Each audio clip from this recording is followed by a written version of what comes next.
Mencionó también que acá en Colombia hablar de tradiciones había sido un error, ¿cierto?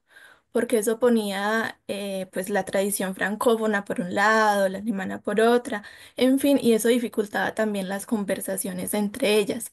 Pero así es como lo hemos entendido, ¿cierto? Pues como tradiciones.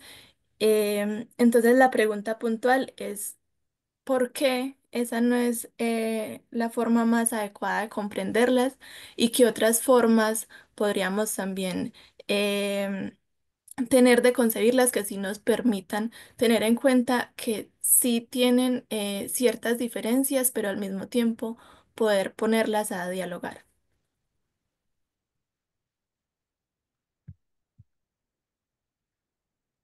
Eh, hay, si yo le preguntara al profesor Christian Roy cuál es la tradición pedagógica alemana,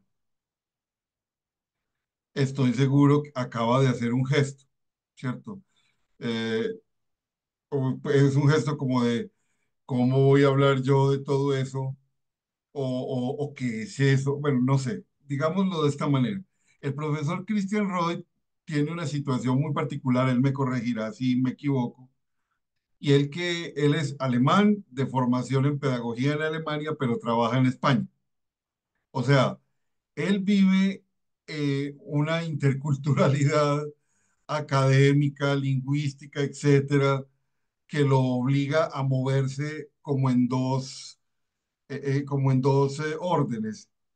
Lo que en España, la tradición o digamos los discursos españoles sobre educación en su complejidad y digamos la enorme complejidad alemana de escuelas, tradiciones, pensadores, problemas, etcétera, ¿cierto? Eh, con sus vínculos con otros saberes, etcétera. Él lo vive en la cotidianidad eh, por, por su trabajo en España. Eh, el problema es que si nos, a ver, digámoslo de esta manera, el problema es que yo cuando pensé en esas tradiciones pedagógicas lo pensé como lector, o sea, eh, a nosotros nos llegaban traducidos del alemán, del inglés y del francés, nos llegaban pues las obras de los pedagogos o de los estudiosos. Y claro, todos hablan de educación, solo los alemanes hablan de formación, eh, a veces mal traducido como educabilidad, la formabilidad, ese tipo de cosas. Y digamos que yo me fui dando cuenta mientras leía que aunque estuviera leyendo en español, la palabra educación o la palabra formación o la palabra enseñanza no eran el mismo concepto, no había una completa sinonimia, ¿cierto? Y en muchas ocasiones, eh, digamos, voy a decir algo que me pasó con la revista Educación que se hacía en Tübingen, la revista Educación que seleccionaba, creo que una o dos veces al año, los mejores artículos de toda Alemania y los traducían.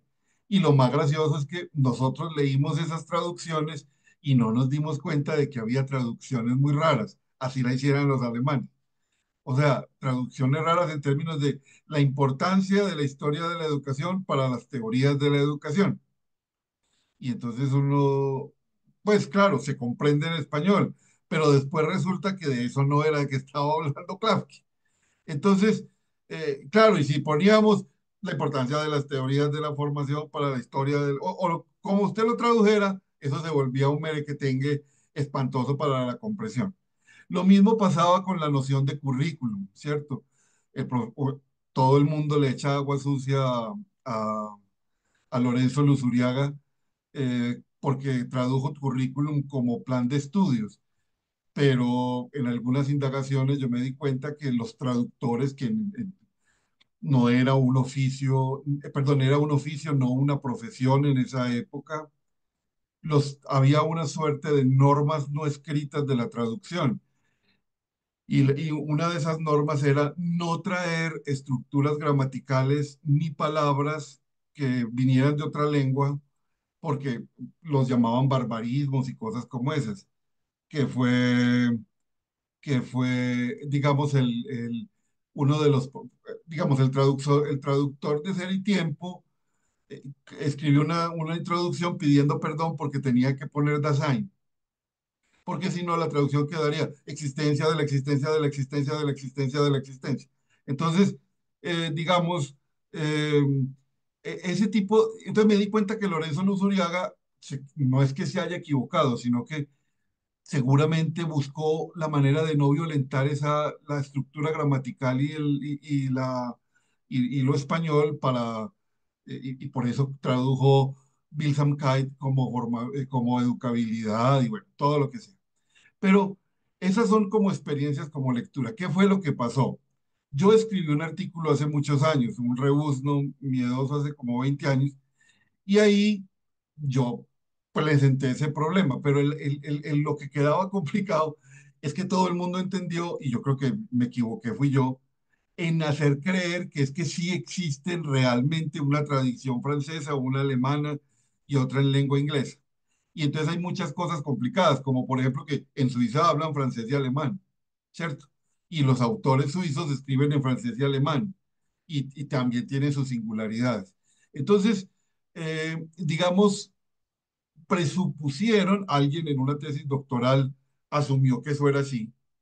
Entonces, por ejemplo, pide perdón por no saber alemán y se despacha a hablar un montón de cosas sobre la tradición pedagógica alemana y entonces, pero presuponen que existen.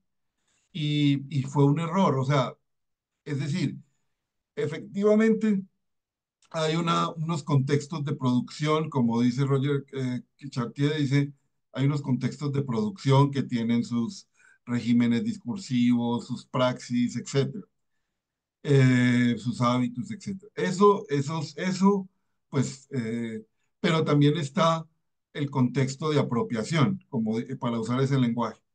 Yo estaba pensando en el contexto de apropiación más que en el contexto de producción. Y como estaba pensando también con Gadamer, entonces el concepto de tradición en Gadamer, y eso fue lo que generó la confusión.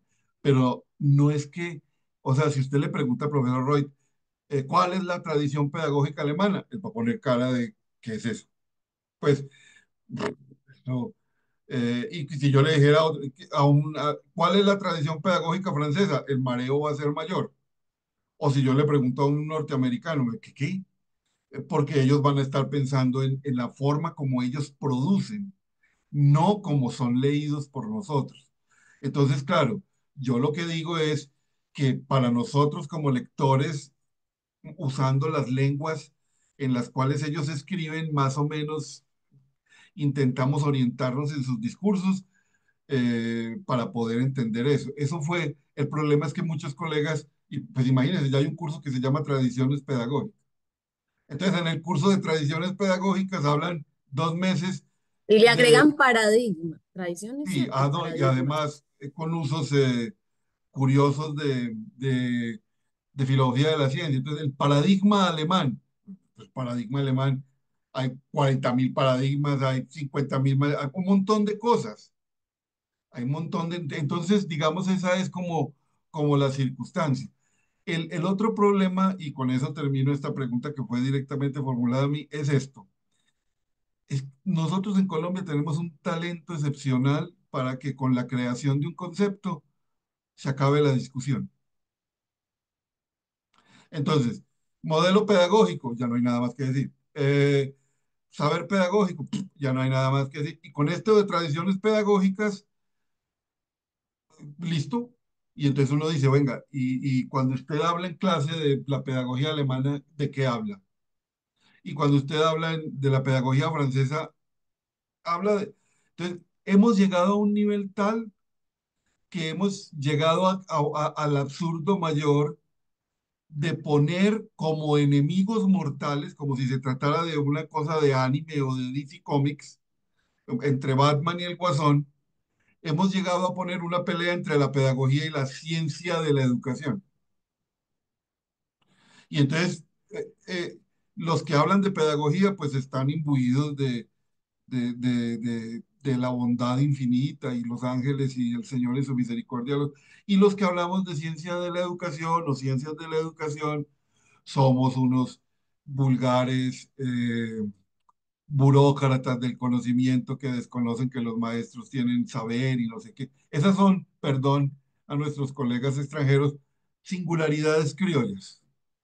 Y uno dice, pero ¿y de dónde sale esa cosa tan rara? O sea, eh, es decir, es en los contextos de producción. Mire, el profesor Christian Reut, y disculpe que me dirija a usted, el berenjenal que hay que, perdón, o los problemas que hay que hacer para explicarle a una persona que en Alemania están hablando de Bildungswissenschaft. Y entonces, claro, como tienen una idea tan curiosa de la formación, dicen, no puede haber ciencia de la formación. ¿Y pues, por qué no?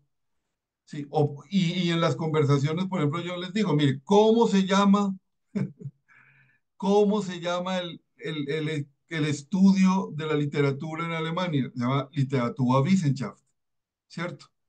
O sea, ciencia de la literatura. Y entre nosotros, esas dos cosas juntas en lengua española son anatema, ¿cierto? Porque ¿cómo va? Entonces, digamos, esos son los debates, singularidades criollas que se van generando en lugar de dejar de presuponer cosas y decir, vea, yo sé francés, me voy a dedicar a leer francés. Yo sé alemán, me voy a dedicar a leer alemanes y voy a establecer comparaciones, ojalá traducción. Yo todos los días por la mañana me levanto y en mis oraciones le pido al Señor que el profesor Germán Vargas de la Universidad Pedagógica Nacional en sus nuevas relaciones internacionales con la República Checa, que eso va con embajador y todo. O sea, esas sesiones en la Universidad Pedagógica Nacional sobre Comenio, eso es con embajador incorporado, himnos, fanfarria, cañones al aire y todo. ¿Cuánta alegría nos daría una traducción de las obras completas de Comenio al español? Nos moriríamos de la dicha. Yo me moriría feliz. Y si de pronto alguien en su infinita misericordia dijera, vamos a traducir todo Herbert, hombre, nos moríamos todos para tratar de mostrar que todas esas cosas que nosotros hacemos de, es que esto es pedagogía, esto es filosofía, esto yo no sé qué es, qué hace este señor hablando de la Trinidad, mostrar con la obra completa. eh, mm, eh, yo les digo esto, miren, la Universidad de Valencia publicó la obra completa de Juan Luis Vives y una profesora me trajo, como se trajo la obra completa para de manera personal, hizo una pasantía allí en su doctorado y yo, pues que soy el rey pirata, cogí sus libros y los fotocopié todos, ¿cierto? Y lo tengo pues en mi haber. Una cosa era Vives que yo me imaginaba y otra cosa era el Vives cuando uno lee la obra completa. ¿Cierto? Entonces uno dice, ya son dos cosas distintas. Y uno ya no se pone con esa cosa de que esto es de pedagogía, esto es de yo no sé qué, esto es de yo, y empieza a ver un poco más complejo el asunto y digamos, se vuelve más problemático, más interesante. Por ejemplo, las discusiones que tienen los alemanes entre didactic y currículum son verdaderamente fascinantes.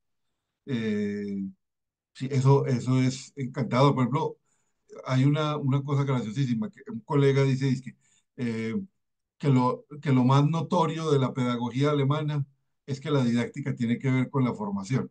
Pues, eh, sí, pero, ¿qué significa eso? Eh, y, y ahí se abren un montón de problemas y cosas muy interesantes que nos pueden ayudar a nosotros a dejar de estar pensando en disciplinas. Yo tengo una tesis absurda y es loca, y es que desde Comenio, todo el que tiene que hablar de educación no se puede poner con escrúpulos disciplinares. O sea, Comenio habló de teología, habló de la literatura clásica, habló de todo lo que tenía que hablar para poder tratar el problema, ¿cierto? Él no dijo esto, aquello, lo otro, no. Y eso es lo que nos toca a nosotros. Perdón, es demasiado larga la respuesta.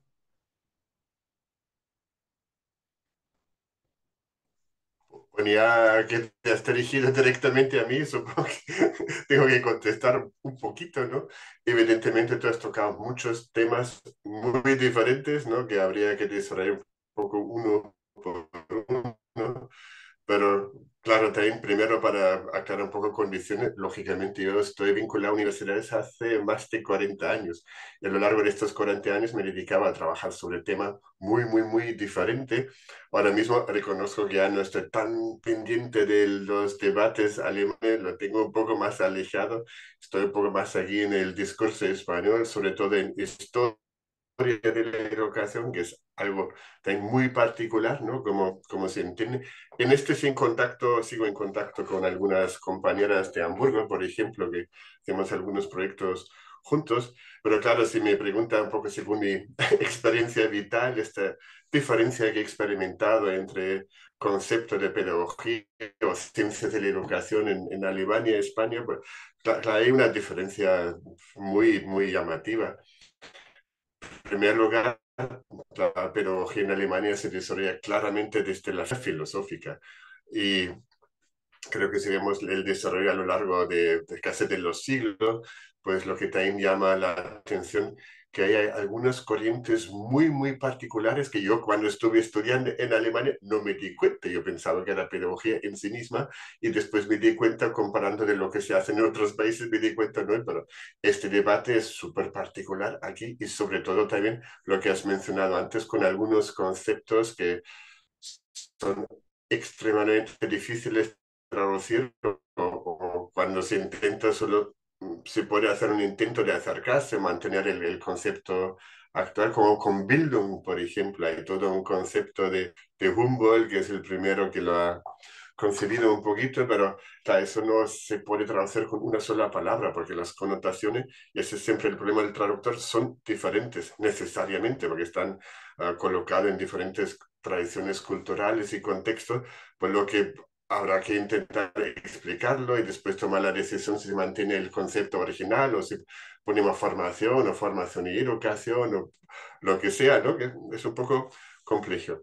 Después, ya hablando de tradiciones alemanas, pues hay una corriente muy particular que es la de la pedagogía entendida como ciencia del espíritu, la llamada Geisteswissenschaftliche Pädagogik. Eso también es un poco muy difícil de transferir a otros contextos culturales, porque era muy típicamente alemana en su época, ¿no? Que era fuerte entre los años 20 y quizá pues finales de los 60 más o menos en la corriente predominante, de las que después se separaban diferentes corrientes actuales. En hablando de configuración actual, lo que hace el asunto muy complejo, y no sé si tengo las cifras actualizadas, pero más o menos en universidades alemanas hay unos 1000 catedráticos de pedagogía o ciencias de la educación y cada uno con su especialización. Y creo que lo he dicho en una clase también, si alguien trabaja ahí pedagogía social, trabaja pedagogía social, no se mete en otros temas. Si alguien trabaja sobre historia de la educación, hace estudios históricos y normalmente sobre unas historias muy particulares. Las compañeras de Hamburgo, por ejemplo, unas están especializadas en historia de educación femenina y historia de la educación judía. Y sobre estos dos temas trabajan casi exclusivamente, no se meten mucho en otros temas, como en España, pues sí solemos hacer, y yo me incluyo ya también casi como alguien que trabaja así con el estilo español, mientras si vemos la misma situación en España, de catedráticos de ciencia de la educación, pues no sé cuánto hay, pero yo creo que no llega ni a 100, ¿no? Que son los 50, 60 más o menos, hablando solo de catedráticos y en nuestro campo. Si después echando un vistazo al campo en el que trabajo un poco con más intensidad últimamente, que es historia de la educación, también hay una diferencia muy llamativa, que españoles suelen hacer historias de instituciones educativas. Desde que le interesa la historia de instituciones, de la legislación, de los planes de estudio, etcétera. Alemanes si trabajan historia de educación, trabajan historia de las ideas pedagógicas, no tanto de la traducción a instituciones prácticas, sino es casi como una historia de ideas filosóficas en el campo de la educación. Entonces, esas son diferencias muy, muy llamativa. Entonces, claro, también si me pregunto, uy, ¿qué es el paradigma de la pedagogía alemana? Eso así no se puede contestar porque no hay uno, hay muchísimas corrientes diferentes que a veces ni entre sí discuten, sino se encierran, muchas veces se encierran en un espacio discursivo muy propio de los que algunas personas forman parte, que entre ellos se intercambian, pero cualquier argumento que no coincide con el paradigma básico de esta tendencia, pues no se ve tenido en cuenta. Yo lo he mirado, bueno, muy por encima últimamente, hay gente que está en el campo de la pedagogía crítica, estos ni se citan ni toman nota de que existen, simplemente es algo que cada uno hace su propio espacio, sus propios congresos y entre ellos básicamente no se mezclan. No, por lo que el asunto es relativamente complejo. Después, yendo un poco más allá, un tema que sí me interesa, que has mencionado a Luz Uriaga, y la que hay relativamente pocos españoles que se inspiraron en la pedagogía alemana, pues, también por el tema lingüístico, supongo, lógicamente son las personas que a mí me interesan estudiar. Después he encontrado hace poco en la historia de la educación un concepto que también habría que discutir, que es el concepto de diferencia entre el centro y la periferia. Es decir, algunos discursos pedagógicos que forman un centro, ahí sí habría que, bueno, entre estos habría que contar a los alemanes, ¿no? Que siempre no han tomado nota de lo que pasaba en su alrededor, que era muy autorreferencial el discurso que ofrecían. Y eso también me llamaba la atención en mis estudios, porque muchos pedagogos que en España sí se enseñan, no se discuten, como Dewey, por ejemplo, ahí casi ni había aprendido su nombre, porque eso para alemanes no existe, ¿no? Que es algo del que no toma nota.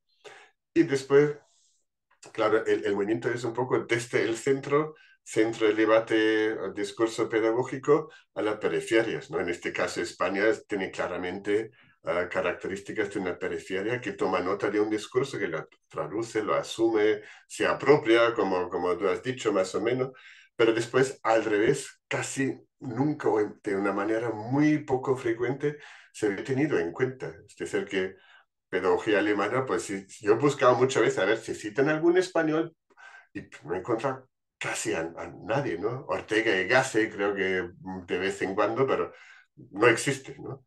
Mientras que el discurso de aquí sí hace muchísima referencia frecuentemente a debates alemanes, etcétera, y lo citan, aunque muchas veces tampoco reproduciéndolo correctamente. Es decir, a veces el estilo aquí es, pues, este autor debería haber dicho uh, algo así, ¿no? Lo que coincide con mi propio discurso, pero sin haberse molestado en investigar correctamente lo que ha escrito de verdad y lo que quería expresar. Entonces, a veces simplemente se apropia, uh, deja caer un nombre, pero sin saber exactamente lo que constituye en lo que consiste la teoría, bastante curiosos aquí. Y no solamente en la actualidad, también era típico del pasado, porque yo hice algunos estudios de Sanz del Río, por ejemplo, que trajo el krausismo a España, algo que yo no conocía en Alemania, porque ahí Krause no se habla ni se menciona. He mirado varios diccionarios en la que ahí creo que he encontrado dos líneas en algún diccionario, mientras que aquí es una corriente muy importante que se ha importado y algunas mentiras y falsificaciones, que es un fenómeno también bastante curioso. Cómo no sé cómo llamarlo, cambia el discurso en la transferencia de un espacio cultural a otro y adquiere un significado muy diferente a lo que originalmente estaba intencionado. Pero todo este tema, vuelvo un poco a dos temas que tú has mencionado antes, educación comparada, pues serían algunos temas que se podría tratar en este curso del año que viene. Pues tengo algunos estudios hechos que igualmente estaría dispuesto a... Otro asunto aparte que de enseñación entre República Checa, Colombia, pues yo en el fondo aquí lo de las opciones de convenios internacionales sí lo tenemos, ¿no? sin tener que implicar algún embajador, ¿no? Yo creo que podemos organizarlo desde nuestra propia universidad y buscar algún tipo de convenio, porque ah, no es que Andalucía sea muy rica, pero yo creo que financiación aquí, cuando se busca un poco, yo siempre encuentro dinero cuando hace falta, ¿no? Para algo. Hay que buscarlo un poquito, excavar, pero imposible no es para estas iniciativas encontrar un poco más de financiación. Y con eso ya termina. A ver, no sé si te he contestado por lo menos mínimamente lo que querías saber o no. Yo si me permitís por aportar también a este debate, ¿no? Y he estado escuchando lo que comenta el profe Cristian y el profe Felipe. Em, bueno, pues no he podido evitar cuando comentaba ahí el tema de los significados que damos, ¿no? Cuando leemos, cuando nos apropiamos, porque al final es que leemos distintos textos a distintos autores que pueden que sean de contextos que son diferentes a los nuestros y eso, y en ello están los significados culturales. El hecho de que a veces, bueno, igual yo puedo saber un poco, puedo saber inglés y tal, pero me di cuenta, ¿no? Porque lo sigo estudiando, de que hay muchos significados culturales que se me escapan. Entonces, a veces en las traducciones es que se nos escapan esos significados culturales y no podemos llegar a apropiarnos totalmente de esos significados que realmente nos ayudarían a entender el contexto. Y es que muchas veces en los contextos también ahí está la historia, ¿no? La historia de esos lugares de donde parten esas tradiciones y donde parten esos discursos. Eh, pues, por ejemplo, pensando un poco en Norteamérica, no es lo mismo que en cuanto a tradiciones que Europa. Europa tiene unas tradiciones que tiene quizás un pozo diferente y en Norteamérica, digamos que en el siglo XIX estaban más por trabajar, encontrar un pozo democrático y le daban mucha importancia a esos significados democráticos y pensaban que la democracia es lo que realmente le iba a llegar a entender, ¿no? Su sociedad y como fuente de progreso. Entonces yo creo que para apropiarnos realmente de los discursos que es tan complejo, ¿verdad? Lo que sí que podemos es intentar apropiarnos para darle un significado en nuestras realidades, ¿no? Y hacerlo más transcultural, hacer algo transcultural y darle sentido, un sentido educativo en nuestros contextos, porque al final en estos debates también tenemos que tener en cuenta ese respeto, ¿no? De que igual muchas veces no llegamos a comprender, ¿no? Con H, comprender todos los significados que incluyen. Pero bueno, la pureza tampoco es quizá lo más importante, ¿verdad? Al final somos como una mezcla y vamos recogiendo distintas ideas. Y es lo que quizás nos enriquece también, nos va enriqueciendo y le vamos dando sentido y por eso vamos avanzando, porque vamos siendo, eh, estamos en un cierto mestizaje y eso creo que nos enriquece.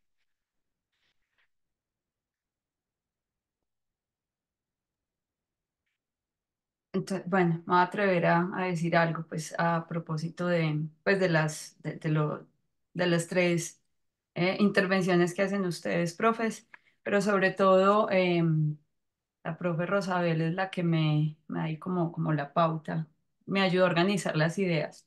Me parece entender entonces que en respuesta a la pregunta que hace María Isabel, más que enfrascarnos en discusiones de si pertenece o no a una tradición, de si existe o no la tradición, y ya con toda la explicación que nos hace el profesor Felipe, em, me hace pensar entonces que es más bien ubicarnos en la producción de conocimiento y eso tendría que ver en dónde se produce el conocimiento, bajo qué contextos, en qué tiempo y en clave de qué, si es para dar una respuesta a algo específico, si es para dar continuidad con algo, bueno, que eso hace parte del mismo ejercicio educativo, pues hasta donde, pues de acuerdo a mi comprensión hoy. Me hace pensar también en conocimiento, entonces eso me lleva a un conocimiento situado, ¿cierto? Y ya hoy en un mundo cada vez más globalizado e interconectado, y con la ayuda de inteligencias artificiales que nos ayuda con las traducciones, pienso que hoy más que nunca tenemos que estar muy atentos a el uso del lenguaje, a dónde estamos situando esa producción de ese conocimiento para tal vez hacer una mejor apropiación. No sé si, bueno, es como a lo que me lleva a pensar y aquí como una anécdota para el curso de tradiciones y paradigmas que nosotros tuvimos en el pregrado.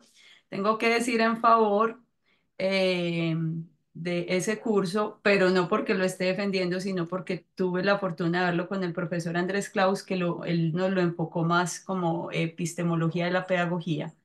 Y ahí fue donde conocí otras posibilidades de la pedagogía. Conocí allí que en algunas partes del mundo, a propósito pues como esto de conocimientos situados y cómo se produce conocimiento, existe la pedagogía alimentaria y ese se convirtió a partir de ese curso en un tercer semestre, se convirtió en mi tema para mi trabajo, para mi investigación de trabajo de grado.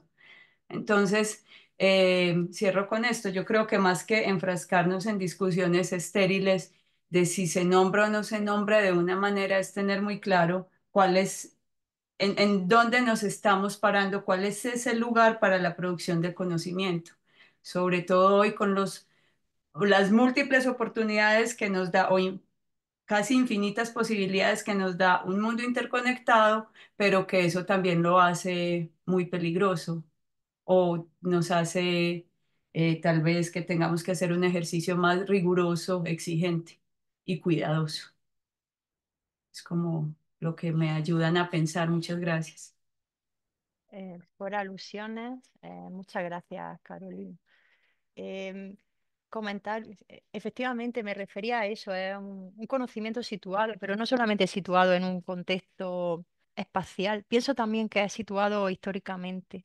Pienso que la historia influye mucho en cómo comprendemos, así en global, con H, esos significados. Y aparte, en ese sentido, pienso que el lenguaje es lo que nos ayuda a crear, ¿no? Lo que ayuda a traducir lo que pensamos de nosotros mismos y de nuestra relación con otras personas. Por lo tanto, el lenguaje es muy importante. El lenguaje nos ayuda a ser más o menos justos, porque el lenguaje nos ayuda a traducir nuestra manera de pensar, nuestra manera de entender y de imaginar un futuro mejor o peor. Entonces, el lenguaje tiene que estar en esa lucha por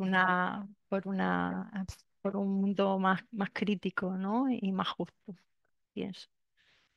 Gracias.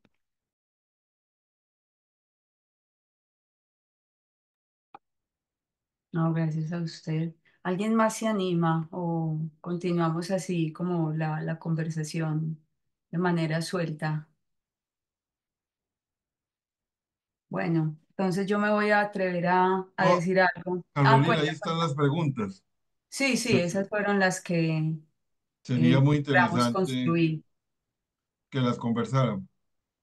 Arranquen, ¿con cuál se animan? No, es que hay una que, hay una Lean, pero pregunta, léanla para la grabación. Recuerden que sí, esto hay se una graba. pregunta que me llama mucho la atención y es, primero, desde la pedagogía crítica, ¿cómo se ha leído la relación entre heteronomía y autonomía?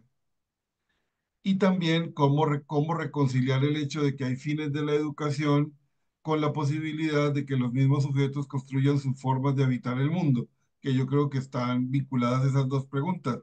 Eh, Démosle paso a nuestros colegas. Gracias, profe.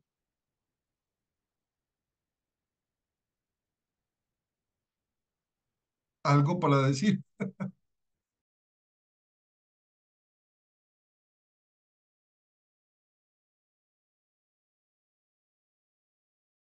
Profe Cristian tiene el micrófono cerrado. Es que estoy leyendo todavía la pregunta, intentando, a ver, averiguarlo. La autonomía, autonomía, bueno, vale. Vale,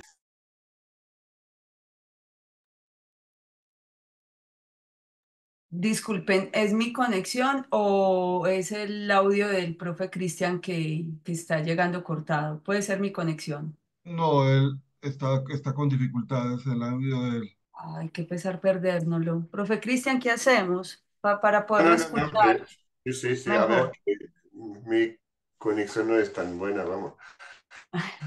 Vamos, está primero con tu primera pregunta, la relación heteronomía-autonomía.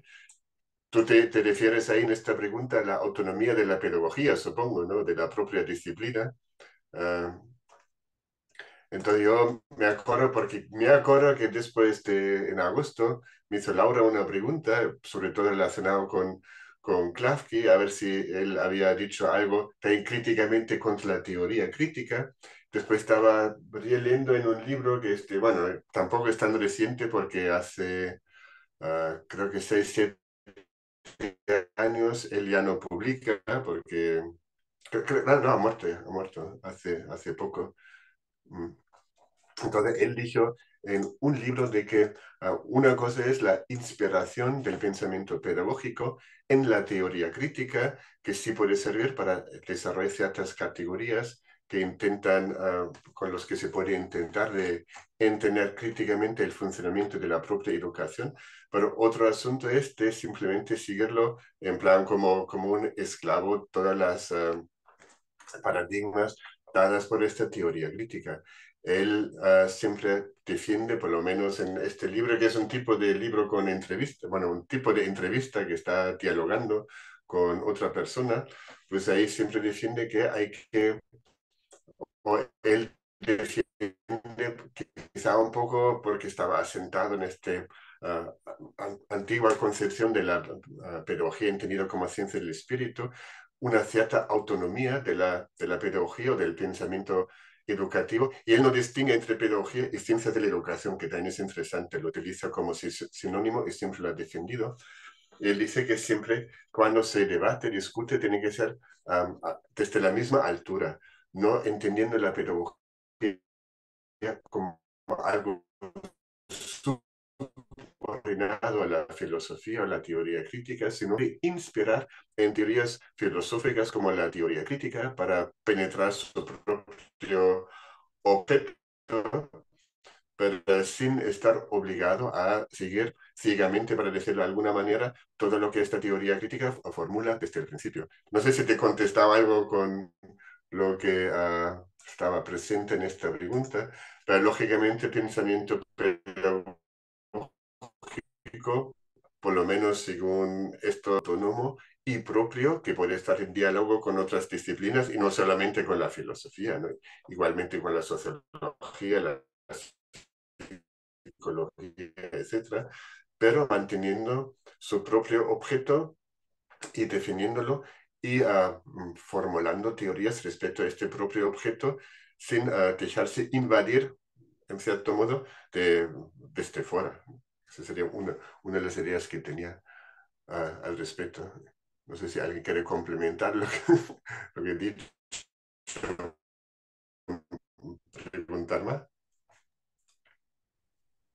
Yo por aportar también pues a las cuestiones que se han formulado, pues respecto a lo que se comenta sobre fines de la educación versus construir su forma de hablar del mundo, creo que desde las posiciones que yo he estado comentando en este curso, no existiría, o sea, el objetivo no sería que no existiría una contradicción, sino que fueran en la misma dirección, que trabajaran conjuntamente fines de la educación por construir una forma de habitar el mundo. Y entonces, estos autores que he trabajado de esas pedagogías críticas norteamericanas están totalmente convencidos de que la democracia es el sistema político, pero que también abarca una manera de entender el mundo, que es lo que nos va a ayudar a tener los referentes éticos para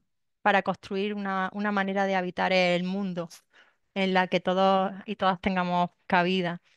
Y para conseguir eso, y para conseguir que esos fines de la educación estén en coherencia con esa forma de habitar el mundo, ¿vale? Que no haya una dualidad, se espera pues que también los, los docentes adquieran un rol prioritario como intelectuales públicos, capaces de crear contextos y oportunidades para el debate, para la discusión, para la apertura crítica de los educandos, ¿no?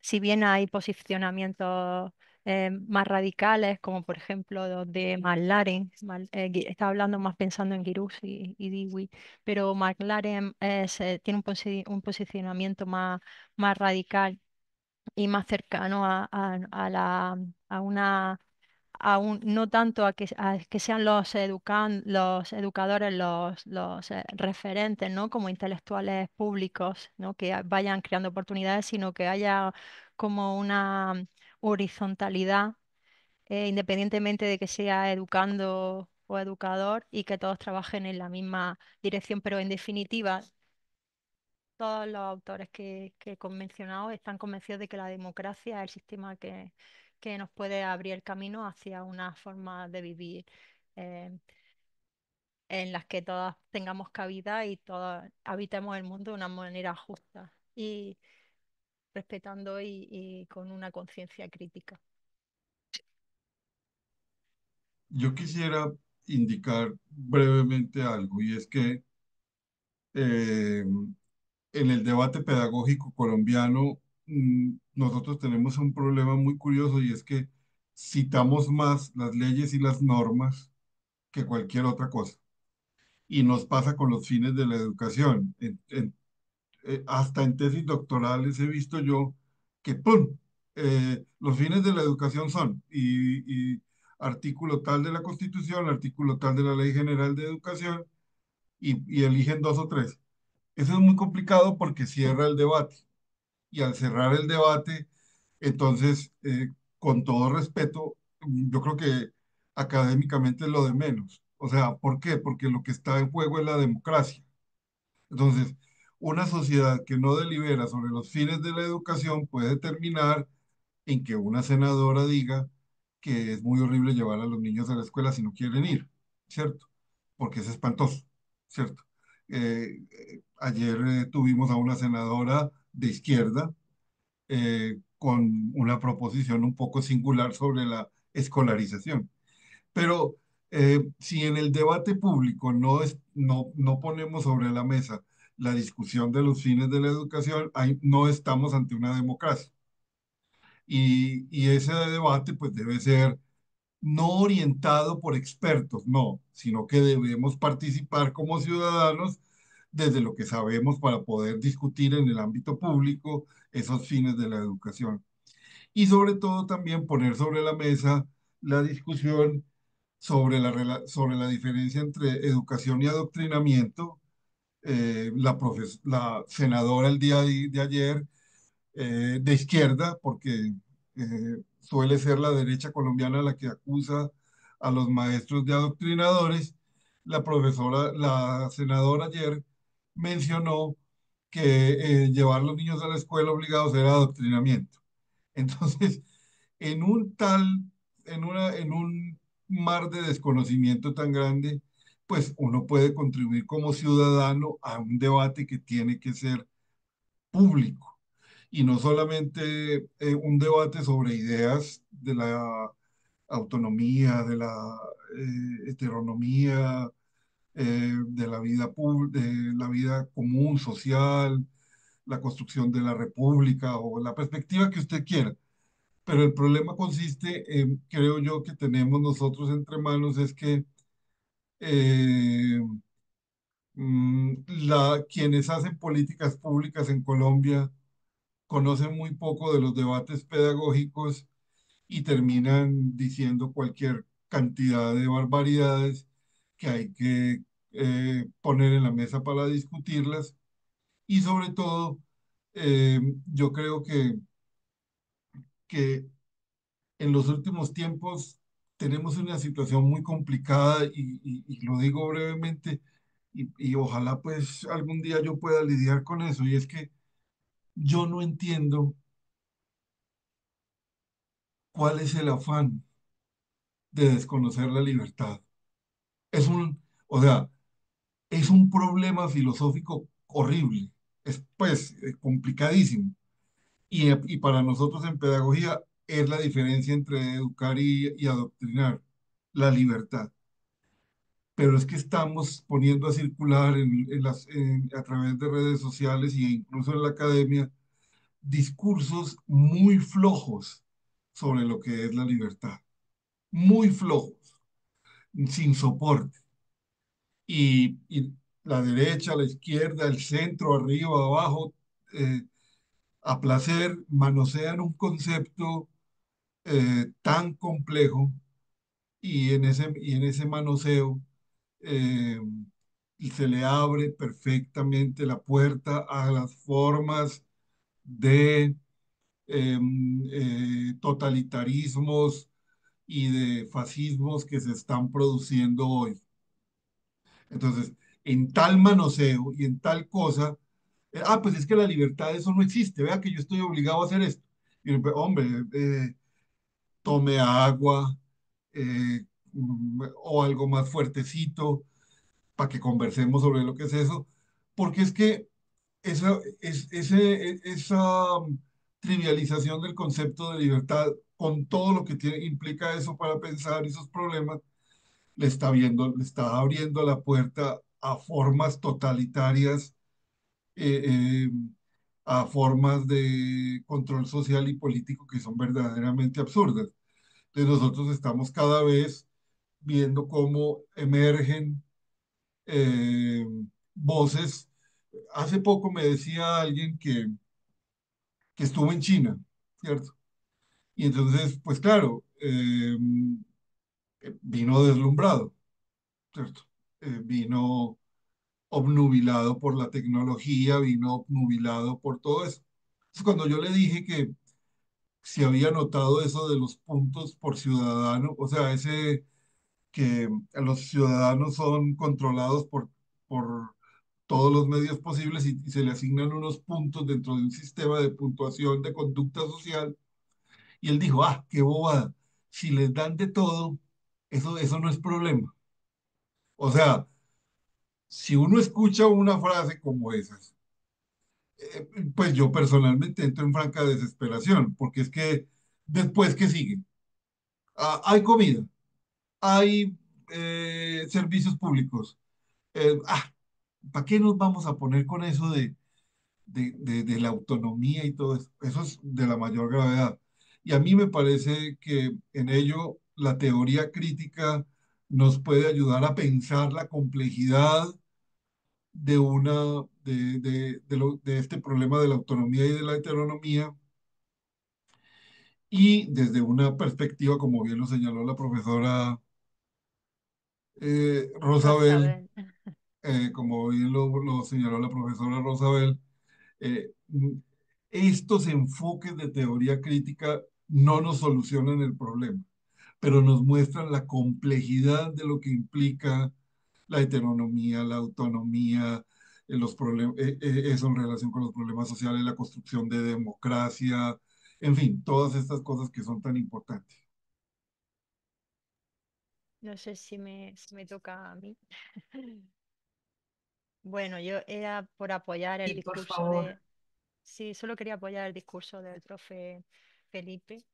Bueno, lo primero, dos técnicas que me gustaría retomar. Uno es el tema de los fines de la educación, ¿no? Que en el contexto colombiano ha explicado también cómo se siente ese tema, ¿no? De los fines de la educación, que se retoman las leyes. Yo quiero comentar un poco cómo es el contexto español en este sentido, porque bueno, tenemos la Constitución española del 78, que en el artículo 27 se habla del derecho a la educación y con 10 subapartados, todo muy bien, ¿no?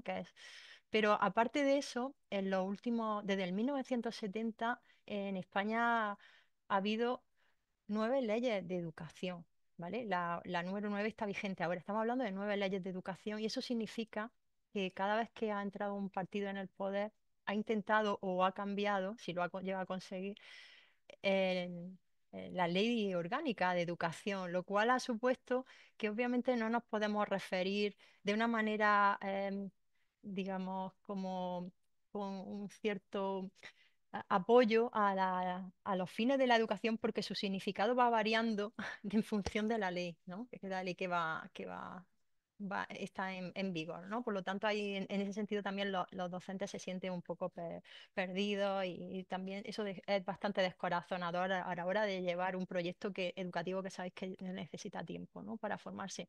Eso por un lado, ¿no? Para hablar un poco también de la realidad en España. Y por otro lado, también estoy muy de acuerdo con lo que me comenta el profe Felipe en relación pues, sobre la diferencia entre la pedagogía, lo que se puede llamar pedagogía politizante y la pedagogía política, porque no es lo mismo. Es algún tema que también trabajé en una de mis clases, porque Giru precisamente lo comentaba y es algo que me interesa bastante. Y es que algunos acusan a los educadores y educadoras de que la pedagogía crítica adoctrina, ¿no? Que es equivalente a adoctrinamiento pedagógico, ¿no? Y entonces lo que defienden de esos posicionamientos es una visión neutral, como hay que ser, tiene que ser libre de política la enseñanza, ¿no? Que la escuela tiene que ser un espacio neutral, que no tienen que ponerse asuntos relacionados con valores, con justicia social, con asuntos de poder, y que la pedagogía tiene que reducirse a la transmisión de hechos. Hechos que, por supuesto, no vayan a generar ningún tipo de controversia, porque entonces ya nos echamos la mano a la cabeza, ¿no? Eso es lo que están defendiendo en algunos sectores. Rechazar cualquier forma de adoctrinamiento, reducir el lenguaje, pues a lo mínimo, ¿no? Una pedagogía de la opresión, se puede decir, ¿no? Pero claro, es que es necesario tener en cuenta que las clases se conviertan en un lugar político. Es que es muy necesario. Y para eso tenemos que diferenciar que no es lo mismo una pedagogía politizante, que es la que dice que las estudiantes tienen que pensar como piensan los educadores, porque no es eso. La pedagogía política es otra cosa. La pedagogía política consiste en dar herramientas, en ofrecer oportunidades para que haya un diálogo, pero un diálogo informado, comprometido, crítico, en donde se hable pues, del poder, donde se hable de responsabilidad social, donde se hable de tomar posiciones, pero sin una rigidez, que no sea inflexible. Una pedagogía política que nos dé referentes pues, para hablar de pedagogía crítica y teniendo en cuenta nuestro conocimiento histórico, teniendo en cuenta ideas, un propósito moral, ¿vale? La democracia, pero obviamente no podemos obviar, desterrar del discurso educativo la política, la pedagogía política. Es necesario saber, porque si no estamos en manos de los poderes que nos quieren controlar. Hay que hablar de poder, hay que hablar de responsabilidad social y por supuesto que no es neutral, pero sí pues podemos hablar desde una perspectiva de responsabilidad social. Gracias.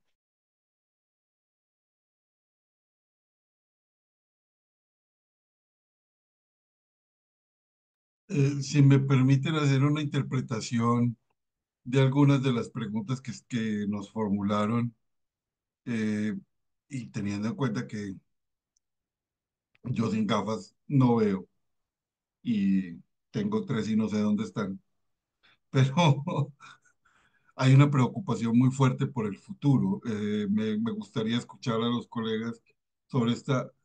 Una pregunta es cuál es la relación entre presente y futuro en la pedagogía crítica, pasado, presente y futuro en la pedagogía crítica, cuál es la relación de la teoría crítica con el futuro, eh, cómo reconciliar, perdón,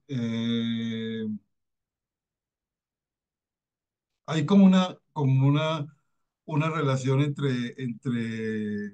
Ela, permíteme, bueno, Ela, habla tú, que para no ser intérprete yo, di No, tú. no, termina, termina.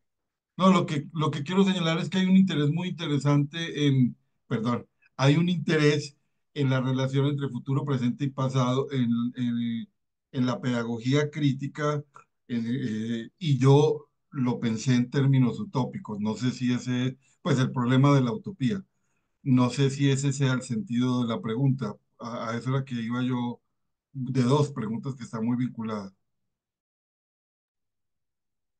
Cuéntanos, Ela. No, yo creo que Caro ahí puede darle más forma a eso, sino que, pues, ahorita había levantado la mano porque quería como, no sé, como hacer una pregunta. eh, eh, Es que como que todavía no sé bien cómo formularla, pero tú luego la respondiste de alguna manera y ahora haces esta otra, entonces vuelvo y me vinculo, ¿cierto? Porque para mí, y yo creo que sí tiene que ver con esa pregunta como por el futuro, ¿cierto? No sé si tan en relación al utópico, pero sí por lo menos como lo que una va eh, obteniendo o con lo que vamos quedando nosotras, ¿cierto? Estas nuevas que ya casi vamos a ser viejas, pero que estamos como en ese lugar del nuevo, ¿cierto? Porque me conflictúa mucho todavía la forma, y lo decías ahorita súper claro, o sea, como nosotros en Colombia no tenemos una discusión filosófica, disciplinar en torno a la educación, sino que lo damos por sentado a través de unas leyes, ¿cierto? Y eso me preocupa mucho en el sentido de ese lugar de nosotras como pedagogas en este momento, en este país, y también digo en este momento coyuntural de la situación política, pues, de Colombia, ¿cierto? Esas banderas que se están alzando que terminan por aporrear esa posibilidad que ofrece la pedagogía de generar otro tipo de discusiones, de profundizar un poco en eso que se está haciendo con la sociedad, ¿cierto? Entonces, creo que sí es muy a propósito esa pregunta de ese futuro, ¿no? No sé si, como lo dije ahorita, se pensó desde el utópico, esas preguntas lastimosamente no puede participar en el encuentro de las compañeras, pero sí, esa es una pregunta que me ronda mucho y directamente con la escuela, pues sé que no estamos todo el tiempo ni enfocados en la escuela, pero sigue siendo obviamente un lugar de enunciación de la educación, ¿cierto? E incluso algunos se tomarán la potestad de decir que es de lo formativo también. Entonces, como que, o sea, que que nos va quedando a nosotras, o sea, desde dónde tenemos que empezar a, a, a ilustrarnos o a generar las discusiones para poder llegar de una forma más directa a los escenarios donde se están supuestamente discutiendo las cosas que tienen que ver con la educación y con la formación, entre comillas, pues para ciertos sectores. No sé si es clara ahí como la pregunta, comentario, duda existencial, ¿cierto? Como de, bueno, ¿con qué quedamos entonces en estos tiempos, más allá de ese, sí, no sé, como eso quería nombrar. Pueden pasarlo también por la galleta, como diríamos nosotros. Es algo que quería nombrar porque es algo que me viene como hace rato haciendo ruido. Sobre todo y directamente porque yo trabajo con procesos sociales y comunitarios y dar estas discusiones. Si antes, si es difícil en escenarios como la universidad, ahora en los procesos sociales y culturales es mucho más difícil. O sea, hablar en términos, por ejemplo, pedagógicos y si se quiere filosóficos de cómo nos formamos, ¿cierto? O sea, como que nos da mucho miedo discutir esas cosas, como que se dan por sentadas muchas vainas, pues, y bueno, me conflictúa.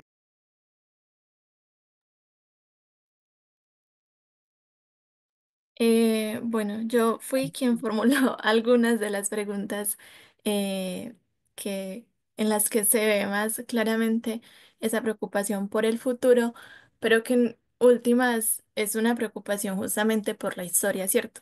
Y en algún momento, también pensando en la teoría crítica, no en la pedagogía crítica, sino en la teoría crítica, yo pensaba que, a diferencia de la pedagogía crítica, la teoría crítica y la filosofía no necesariamente tiene ese compromiso con el futuro en la medida en la que no se compromete directamente con la praxis, ¿cierto? Em, Sin embargo, también luego entró la pregunta de si eso también era un prejuicio con la teoría crítica, el hecho de que no se comprometiera con el futuro, o si también en su forma de proceder hay ya una postura frente a ese porvenir, ¿cierto? Como puede encontrarse en el planteamiento de otras posibilidades, así no se planteen concretamente, ¿cierto? Se plantea que hay otras posibilidades históricas. Em, pero también las preguntas vienen por algo que leí en Hannah Arendt, no sé si lo voy a lograr reconstruir bien, pero es que ella plantea que en la historia no hay protagonistas. Hay autores, pero hay protagonistas, pero hay autores, perdón, pero no hay protagonistas, es decir, tampoco uno puede considerarse totalmente hacedor de la historia, ¿cierto? Yo no recuerdo muy bien si ella ponía también esa metáfora o yo la puse mientras lo estaba leyendo, porque pues no tengo cómo ir en ese momento al apartado. Y entonces la historia parecía también como un río que se lo lleva a uno, ¿cierto? Que uno sí está ahí inmerso de alguna forma, pero no puede controlar tampoco o direccionar para dónde es que va ese río de la historia, ¿cierto? Entonces las preguntas surgían por eso y además porque pensándolo propiamente en la pedagogía y en la educación, sí hay una preocupación por aquello que se desea transmitir y en esa medida aquellas sociedades futuras a las que también se desea contribuir en la construcción de.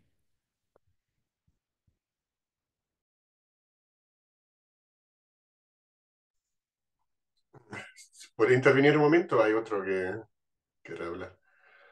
Yo, vamos, escuchaba un poco a lo que dijo María Isabel, te llamas, ¿no? Y también mirando algunas de las preguntas, lógicamente, lo que sí tenemos que pensar que la relación de la teoría crítica con el futuro. Yo estaba pensando un poco también con la pregunta 3 que habías puesto, continuidades, discontinuidades entre teoría crítica y pedagogía crítica. Pues eso, bueno, primero brevemente referencia a lo primero y después a lo segundo, que casi es la pregunta más importante. Claro, la teoría crítica es una teoría de filosofía social que tiene casi 100 años, ¿no? Que es de finales de los años 20, más o menos, del siglo pasado, y más o menos es una teoría neomarxista que querían evitar esta denominación de teoría marxista, por lo que eligieron lo del adjetivo de crítica, ¿no?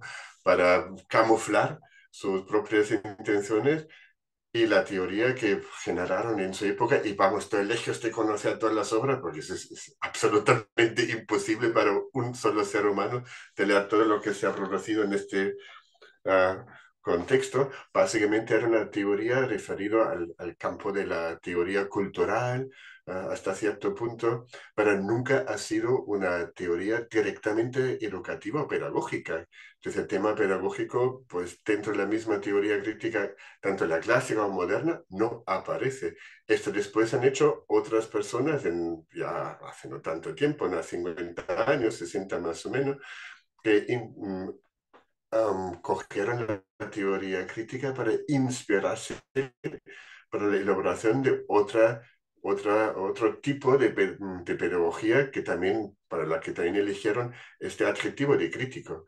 Dice, pero no era directamente. Después, si vemos un poco los fines, objetivos que declararon estos pedagogos críticos, y vamos, no sé si está bien hablar de pedagogías críticas o si hay una sola, pero básicamente en lo fundamental no se distingue tanto de lo que se ha dicho en el siglo XIX, lo que ha dicho Humboldt, por ejemplo, con el fin de la formación o la Bildung, etcétera, este individuo autónomo, crítico, capaz de colaborar con otros, etcétera, pues este fin no ha cambiado tanto, solamente hay que interpretarlo de una manera nueva en diferentes contextos. Ahora ya quería llegar un poco a la relación de la teoría crítica o pedagogía crítica con el futuro. Lógicamente nuestras circunstancias cambian siempre, ¿no? De lo que está pasando en el mundo, está en un cambio continuo, modificaciones continuas, y lo que creo que hay que capacitar a los pedagogos futuros, como a vosotras que estáis aquí presentes, es primero esta capacidad de intentar de penetrar intelectualmente todos los evoluciones, desarrollos que están pasando en este momento y identificar, ¿no?, aquellos campos en los que hay que intervenir, siempre teniendo en la mente el fin de quizá contribuir de una manera modesta a mejorar esta sociedad en la que vivimos. Yo creo que eso está bien. Y después, realizando este análisis, lo que actualmente considero y hace tiempo como uno de los problemas más importantes, a lo que tenemos que inspirarnos en la teoría crítica, es que discursos políticos últimamente han cambiado bastante. Yo me acuerdo también hace 30, 40 años hubo debates políticos muy fuertes, muy violentos, pero todo el mundo basaba el debate en el reconocimiento de los mismos hechos. Y lo que estoy observando ahora, y no sé si compartís esta observación, que los debates políticos ya no se fundamentan en los mismos hechos, sino los hechos que unos alegan o dicen que existen ya no coinciden con los hechos de los otros. Es decir, lo que está desapareciendo es un acuerdo de lo que fundamentalmente son hechos. Y eso creo que veo una tendencia muy preocupante, y la única manera de contrarrestarla es, bueno, desde mi punto de vista ya de profesor universitario un poco mayor, es intentar capacitar a mi alumnado de que aprenda a distinguir entre informaciones científicamente fundadas, verdaderas, correctas, hechos, y otras que no lo son. Porque aquí, bueno, no sé, en España está pasando cada vez más que hay en el discurso político gente trabajando con bulos, con hechos inventados, con realidades alternativas que no tienen nada que ver con lo que es un hecho de verdad. No sé, vamos, podría nombrar muchos ejemplos ahora, pero yo creo que si queremos mantener la tradición de la teoría crítica en la actualidad, no es repetir los mismos análisis que se han hecho hace 100 años, porque condiciones sociales son totalmente diferentes, sino inspirarse en ese tipo de pensamiento que invita a analizar críticamente lo que está pasando en la sociedad y después intervenir para intentar cambiar los aspectos más preocupantes que estamos observando. Eso quiere decir que de vez en cuando podemos tener éxito con este asunto, otra vez se pierden unas elecciones como en los Estados Unidos y alguien que se inventa hechos diestro y siniestro, pues es elegido presidente por otras razones. Pues eso no quiere decir que hay que abandonar el intento, por lo menos, ¿no? Y dejar de intervenir de esta actitud, intentar transmitir este tipo de actitud básica a nuestros jóvenes, ¿no?, que están en nuestras clases o con los que hablamos virtualmente en el caso vuestro, ¿no?, o personalmente en el caso aquí en la universidad. Y bueno, ya con eso ya termino. No, yo solamente quisiera decir que en el marco de la teoría crítica, uno de los problemas fundamentales es el de la utopía. Y ese concepto de utopía, pues, eh, implica una comprensión de la filosofía de la historia en la medida en que nos permite a nosotros pensar que nuestro presente, de un modo u otro, aunque eh, en lo que voy a decir resuena más Heidegger que otra cosa, en nuestro presente, nuestro presente está pregnado por el pasado, como lo reconstruimos y desde el cual tomamos decisiones, y por el futuro. Digamos, nuestro presente es ese espacio temporal donde se juega presente, pasado y futuro. Entonces, el problema de la utopía, que habitualmente se ha pensado como la existencia de un no lugar, incluso a todo el que habla de utopía lo llaman utopista y recae sobre él todavía eh, el peso de ser un idealista absurdo. Eh, Todo lo contrario, hay la utopía en el sentido de Ernst Bloch y de otras y otros autores, nos ofrece a nosotros la posibilidad de pensar ese futuro pregnado del pasado y del modo como nosotros nos autointerpretamos en el presente para poder eh, eh, sugerir cursos de acción social, ¿cierto? Y, eh, digámoslo, eh, plantear alternativas en democracia, en la deliberación y todo eso.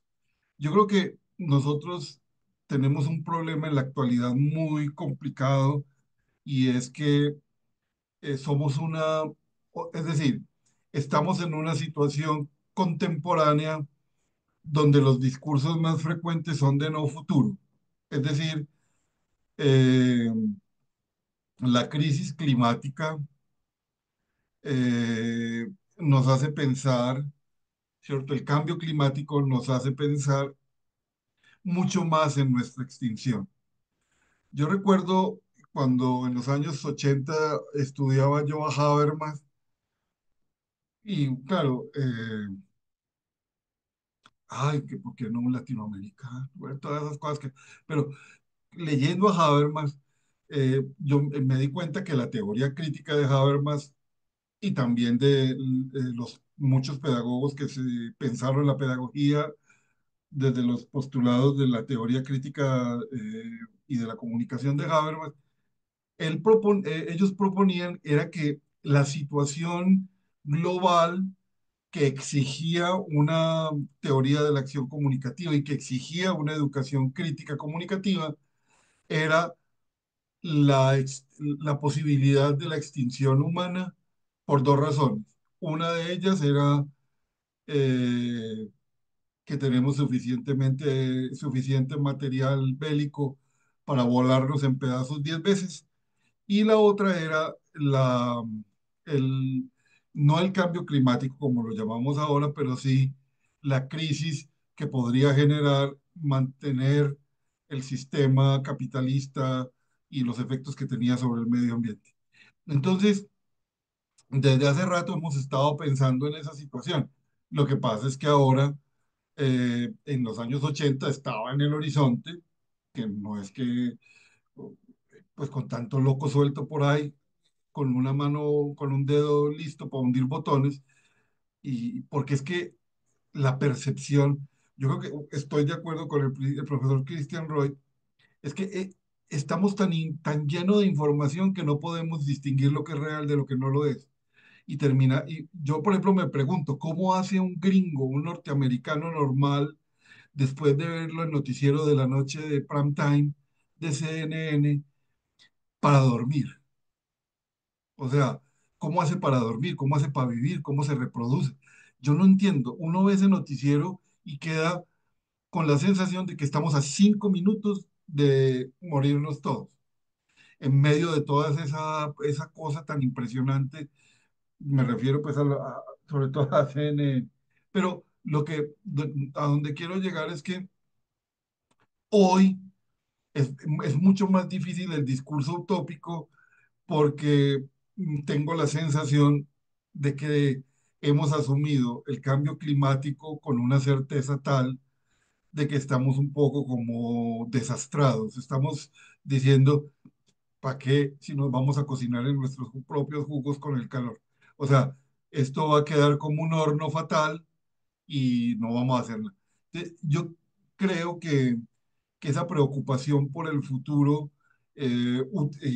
que está enmarcada en ese pensamiento utópico que se ha expresado de múltiples maneras en muchas culturas, desde los judíos, etcétera. Ese pensamiento utópico eh, requiere, requiere en estos momentos asumir la difícil tarea de que es casi una certeza. Por ejemplo, yo pienso en las nuevas generaciones, en las conversaciones con los estudiantes, y es que ellos tienen como la certeza de que esto se va a acabar mañana, ¿cierto? Y eso es muy dramático, o sea, eh, nosotros, los de mi generación, nos creamos pensando que íbamos a volar en pedazos todo, ¿cierto? Con con todos estos asuntos. Y ahora recordaba mi juventud ya lejana, con una noticia que llegó de Alemania que estaban volviendo a reactivar los búnker para los ataques atómicos. Entonces uno y yo como un déjà vu, y decía, pero qué sé, otra vez, pero digamos, con el cambio climático ya ahí sí los chistes son mucho menores. Tenemos negacionistas y tenemos personas que dicen sí, pero, y eso es la crisis climática es algo que se está usando ahora por múltiples partidos políticos para fines electorales. Sí, pero independientemente de eso, no se puede negar. Los océanos se están calentando y ahí hay un cambio climático tremendo que va a tener incidencia en muchísimas cosas. Y yo lo que estoy notando es que muchas generaciones, digamos, con las jóvenes que interactúo, muchos de ellos están preocupados no están preocupados, es decir, asumen que no hay futuro. Y ahí es un reto para nosotros en pedagogía, cómo, sin ser ingenuos y sin exhibir una inocencia ridícula, eh, pensar y contribuir pedagógicamente a enfrentar ese problema.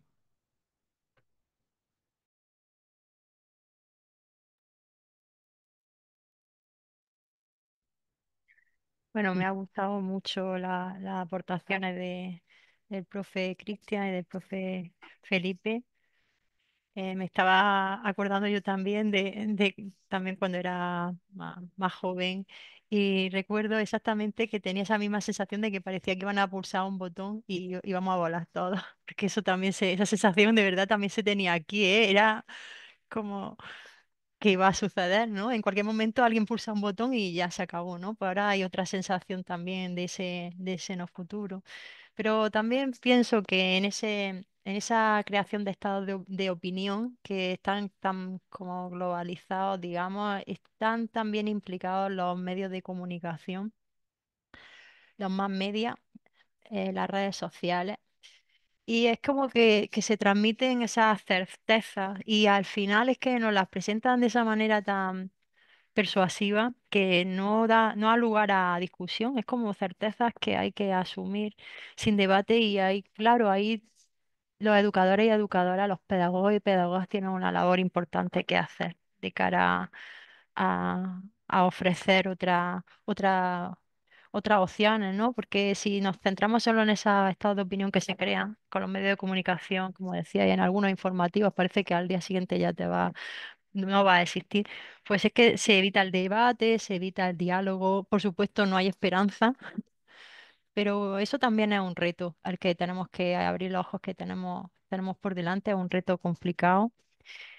Y es pues no cegarnos, no dejarnos cegar por esa luz de esos estados de opinión y ver que a los problemas quizá hay que analizarlos con una conciencia histórica. Me he acordado de, no sé quién era, creo que era María Isabel que comentaba esa metáfora me ha gustado esa metáfora de ese río, ¿no? De la historia que te arrastra, pero yo lo vería desde otro enfoque. Y ese río realmente de la historia está ahí, lo conoces, pero es un historicismo no determinista. Me refiero a que conoces la historia, tomas conciencia histórica del contexto, del lugar, de la situación, del problema, lo analizas con conciencia histórica y gracias a ello, en vez de dejarte arrastrar por el pesimismo, por la falta de esperanza, habría un poco que retomar la idea esa de esperanza e intentar intervenir para buscar que los hechos de futuro puedan mejorar, pero por lo menos para intentar esa evolución, ¿no? Que no nos determine, sino que nos abra puertas para tratar de cambiar. Es que creo que eso es un aspecto básico de las pedagogías críticas, no sé si está generalizado, pero al menos lo que he leído, ese afán por el cambio, por esa confianza en la reflexión y en que puedan las cosas ir a mejor si nos implicamos, está ahí. Gracias.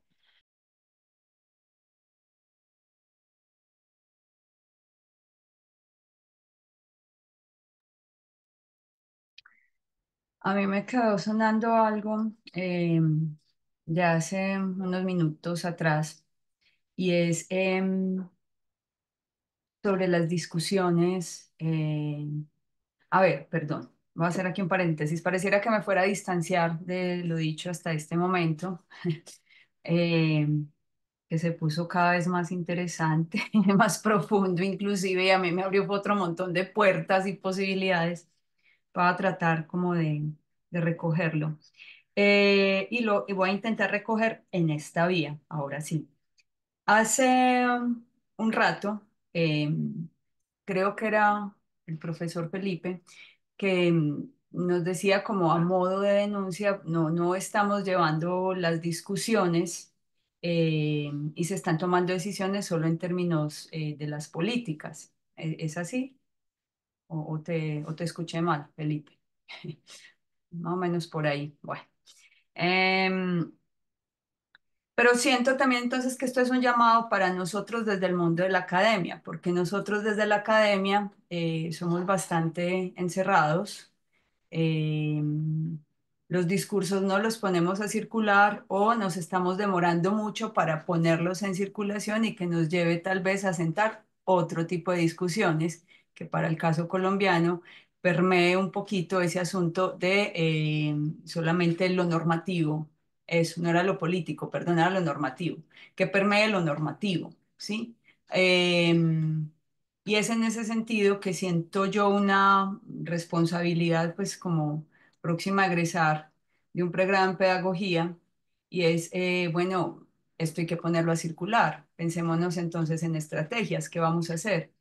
Eh, bueno, como poniéndolo un poquito pues también en perspectiva de futuro y de tal vez vivir o generar otras condiciones de vida que no sean siempre en clave de catástrofe o el mundo se va a acabar mañana. Pues seguro sí, pues, pero todavía estamos vivos. Entonces, mientras estemos vivos, pues hay posibilidad. Mientras sigan haciendo gente, mientras sigamos creando, leyendo, pensando, creo yo, hay posibilidades. Ahora bien, pues el discurso académico y la ciencia también se ha prestado para destruirnos. Bueno, ¿cómo hacemos también ese,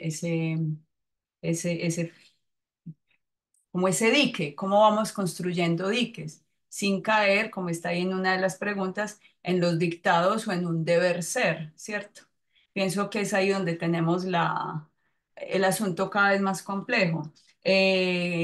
Tú hablabas ahorita, profe Rosabel, de los estados de opinión. ¿Eras tú? Bueno, creo que sí. De los estados de opinión. Siento yo que esto también nos está jugando en contra y lo encuentro tremendamente peligroso porque esos estados de opinión nos están distanciando cada vez más del sentido de la democracia, por ejemplo. Entonces encuentro yo que la teoría crítica nos sirve muchísimo para volver otra vez a encontrarnos, al menos en términos de sociedades democráticas. Entonces, bueno, era como un poquito recoger de aquí y de allá y bueno, y yo creo que vamos cerrando, salvo que hayan más intervenciones. De nuevo, muchísimas, muchísimas gracias pues por estar aquí, por acompañarnos este semestre, por escucharnos, por provocarnos y bueno, no sé si alguien más.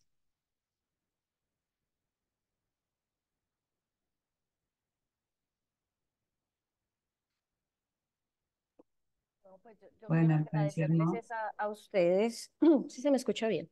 Claro, Sí, se me escucha perfecto. bien. Sí, perfecto.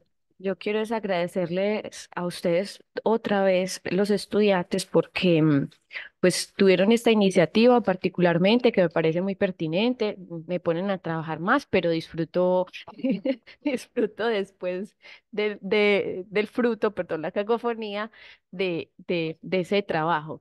Y pues el hecho de que tengan un interés manifiesto, pues es respuesta a cuál fue el impacto de esta propuesta y es una proyección también de que debe continuar. Yo lo entiendo así. Entonces eso se los agradezco mucho. Si no les hubiera impactado en nada el curso, pues estaría muy bien que si hubiese acabado la semana pasada y no habría ningún problema. Pero esto lo que indica es que ustedes quieren seguir, los profesores y las profesoras también quieren continuar, así que pues eso es un aliciente para mí también, porque pues a veces uno dice, bueno, tanto esfuerzo y ¿para qué? Solamente el proceso que hemos tenido ya vale la pena, sin importar un poco las condiciones en que ha sido esto posible, particularmente en la Universidad de Antioquia, que en este momento atraviesa una crisis. Entonces, yo les agradezco es a ustedes. Ojalá sí, se vinculen al nuevo curso que espero y aspiro que ofrezcamos en el próximo año, primero o segundo semestre o ambos semestres, porque ya tenemos confirmación de los profesores de México y Brasil para continuar con este curso bajo otra denominación y con otra temática. Entonces, ojalá sigan ustedes vinculados también. Para mí, yo solo tengo por dar agradecimientos a todos. Sin ustedes, estudiantes y profesores, esto no es posible. Sin la generosidad de todos, esto no es posible. Y creo que quedan preguntas y temas abiertos para la discusión. ¿Alguien tiene el micrófono abierto? ¿Quién será? Valentina. Bueno. Entonces, por mi parte, solo agradecimientos y anotar todos los temas que tenemos pendientes. Profesor Cristian, también esperamos que el 25/2 usted también tenga más clases. Solamente lo pudimos escuchar 2 veces y nos encantan. Entonces, esperamos que también nos pueda regalar, sacrificar otros días de agosto. Pero también tenemos, también tenemos la expectativa, como pues porque es la propuesta inicial con el profesor Christian Reut era que viniera a Colombia, pero pues por una situación personal el profe no pudo venir, pero la idea era que viniera a Colombia y si el presupuesto nos lo permite, pues eso sigue en pie. Dímelo, vamos, yo ahora mismo estoy más o menos bien. Claro, claro. Sí, O, vamos.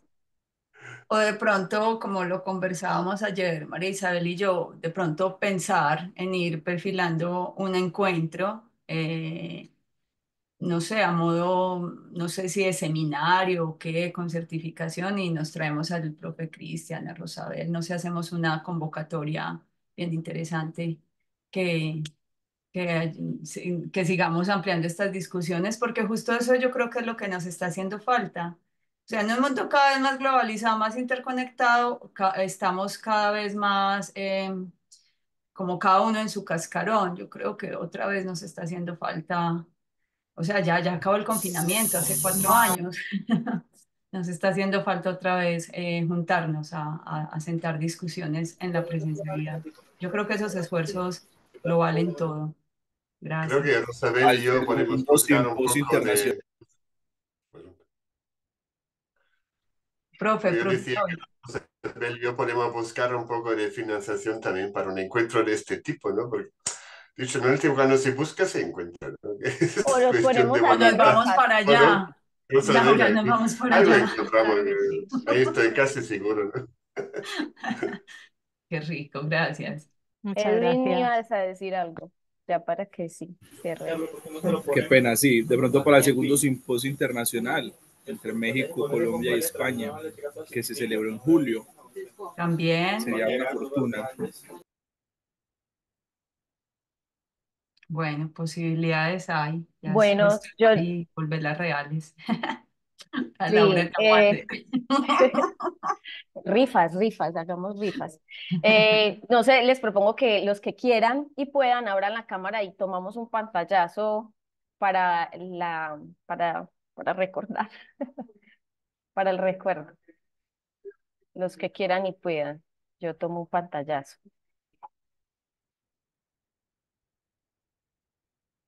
Bueno, fuimos los mismos entonces. Bueno, aquí estamos. Ahí eso. ¿Alguien más? No importa si están en pijama, que esto no va para Facebook. Bueno, entonces voy a tomar.